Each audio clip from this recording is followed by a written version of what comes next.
জুলাই আগস্টে গণ-অভ্যুত্থানের মধ্য দিয়ে ১.৫ দশকের বেশি সময় ধরে ফ্যাসিজম কায়েম করা আওয়ামী লীগকে উৎখাত করে ছাত্র জনতা।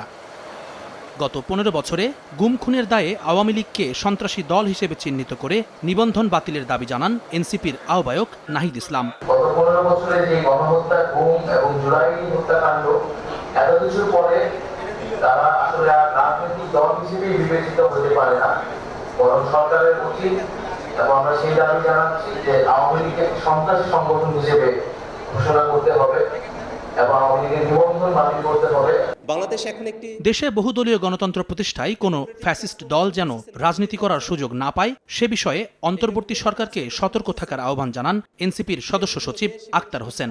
আওয়ামী লীগকে যারা পুনর্বাসিত করতে চায় তাদের ফ্যাসিজম বিরোধী শক্তির শত্রু হিসেবে উল্লেখ করে রুখে দেওয়ার হুঁশিয়ারি দলটির দক্ষিণাঞ্চলের মুখ্য সংগঠক হাসনাত আবদুল্লাহর। বহুদলীয় গণতন্ত্রে যেন কোনোভাবেই কোনো ফ্যাসিস্ট শক্তি তাদের অংশগ্রহণ করতে না পারে, এই কারণে বিচারিক যে প্রসেসের মধ্য দিয়ে যাওয়া দরকার, অন্তর্বর্তীকালীন সরকার সেই প্রসেস মেনটেন করবে। যারা ফ্যাসিস্ট আওয়ামী লীগকে কোনোভাবে পুনর্বাসন করতে চাইবে, যারা ভালো আওয়ামী লীগ এবং খারাপ আওয়ামী লীগের যে বয়ান এখন মার্কেটে আনতে চাচ্ছেন, আমাদের শত্রু জ্ঞান আমরা তাকেই করব যারা আওয়ামী লীগকে বন্ধু জ্ঞান করবে।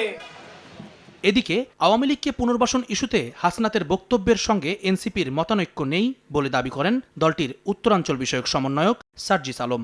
হাসনাতের যে লেখাটা ছিল এটার সাথে কিন্তু আমার কিছু পারসেপশন রিসিভ করার ক্ষেত্রে দ্বিমত ছিল, তার পুরো বক্তব্যের সাথে বক্তব্য লাইনগুলোর সাথে কিন্তু কোথাও দ্বিমত ছিল না। নতুন করে আওয়ামী লীগ, রিফাইন্ড আওয়ামী লীগের যে আইডিয়া, এই সামগ্রিক বিষয়গুলোতে কোনো দ্বিমত ছিল না। বাংলাদেশ সেনাবাহিনীর প্রতি আমাদের যে রেসপেক্টের জায়গাটা আছে সেটা প্রতিষ্ঠান হিসেবে তারা ধরে রাখবে।